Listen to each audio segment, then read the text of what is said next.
સૌ પ્રથમ તો ચૂંટણી અધિકારી ચૂંટણી પંચનો આભાર માનવો જોઈએ કે એમને ઉમેદવારી ફોર્મમાં ત્રણ વકીલો હાજર રાખીને બિનજરૂરી વાંધા આપ્યા. ક્યાંક મિલકત માટે ના આપ્યા, ક્યાંક પગાર માટે ના આપ્યા, ક્યાંક અલગ અલગ. એટલે એ માનસિકતા બતાવે છે.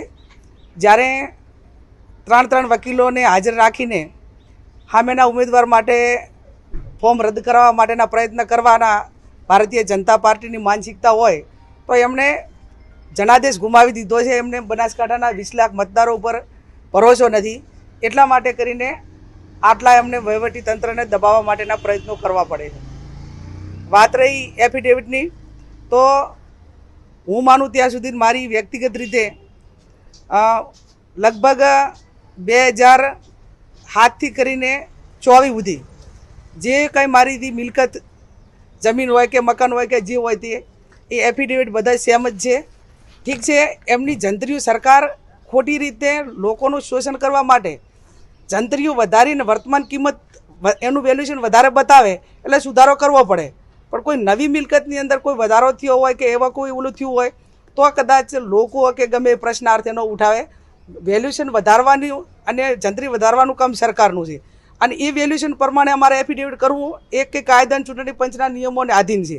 એટલે એ પ્રમાણે અને એમણે ચૂંટણી પંચે આ રીતનું એફિડેવિટ પણ માગ્યું હતું કે વર્તમાન જે કિંમત છે એ પ્રમાણેના કેન્ડિડેટોએ એફિડેવિટ રજૂ કરવા. એટલે હું માનું ત્યાં સુધી જ્યાં માનસિકતા જ એ પ્રકારની હોય એના માટે અમે કંઈ કહી ન શકીએ. અમે જનતાના દરબારમાં જવાના છીએ. બનાસકાંઠાની જનતાના આશીર્વાદ અમારી સાથે છે અને ચૂંટણી પંચ આજ જે રીતે નિષ્પક્ષ ચૂંટણી માટે જે ઉદાહરણ પૂરું પાડ્યું છે એવું ને એવું સમગ્ર ચૂંટણી દરમિયાન એક લોકશાહી ઢબે ચૂંટણી પંચ પોતાની ફરજ અદા કરાવશે એવો અમને 100% એમના ઉપર ભરોસો છે.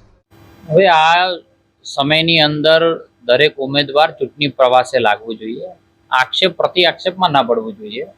અને જે પ્રમાણે મેં ઇન્ટરવ્યૂ જોયા છે ઉમેદવારશ્રીના કે ઇલેક્શન કમિશન સારી રીતે કામ કરે અપેક્ષા છે, અમને વિશ્વાસ છે. ઇલેક્શન કમિશન એનું કામ કરી જ રહ્યું છે અને એના આધારે જ આજે પણ દરેકના ફોર્મ એમનું પોતાનું ફોર્મ જ્ઞાનીબેનનું મંજૂર થઈ ગયું છે. એમાં કોઈ પ્રશ્ન જ નથી. માત્ર પ્રજાની અંદર એ વાત છે કે જે તમે 2017માં જે મિલકત ધરાવો છો એ 2024માં વેલ્યુએશન ડાઉન કરીને બતાવો છો, એફિડેવિટ ખોટા કરો છો, એ સુધારા બાબતની ચર્ચા કરતા હોય છે. અને સ્વાભાવિક છે કે જ્યારે કોઈ 2024ના અને 2017ના 2022ના એફિડેવિટોની અંદર ભિન્નતા આવતી હોય તો સ્વાભાવિક છે વાત થતી હોય.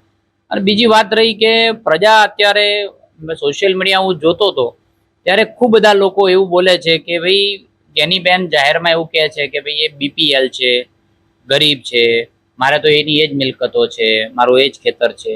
તો એના પછી ખૂબ બધી જગ્યાઓ ખરીદાઈ છે અને ખૂબ બધા જગ્યા તમે લીધી હોય એમાં કાંઈ વાંધો નથી, પણ એને જંત્રીની વેલ્યુ સરકારે હમણાં ડબલ કરી નાખી છે તો એફિડેવિટમાં ડબલ કરવું જોઈએ. એમાં ક્યાં છુપાવવાનું આવે છે? એટલે સત્ય સાથે રહેવું જોઈએ, સાચી રીતે ચૂંટણી લડવી જોઈએ, પ્રજામાં તમારા જે મુદ્દાઓ છે મુદ્દાને લઈને જવું જોઈએ. આ બધી બાબતમાં પડવું જ ન જોઈએ. એટલે મારી તો વિનંતી છે, પ્રજા કોંગ્રેસને આખા દેશમાં જાકારો આપી દીધો છે અને અત્યારે જ્યાં જ્યાં જઈ રહ્યા છે ભારતીય જનતા પાર્ટીને આવકારો મળી રહ્યો છે અને કોંગ્રેસને જાકારો મળી રહ્યો છે. એટલે આ બધી વાત ઊભી કરવામાં આવે છે. અત્યારના સમય માત્ર ચૂંટણી જ લડવી જોઈએ, જનમત મેળવવા માટે ફરવું જોઈએ. એ જ આ તબક્કે હું વિનંતી કરીશ અને પ્રજાએ તો નક્કી જ કરી લીધું છે, જાતિવાદને જાકારો અને રાષ્ટ્રવાદને આવકારો. અપક્ષ ઉમેદવારો ભાજપ દ્વારા ઉભા કરવાનો પણ આક્ષેપ છે.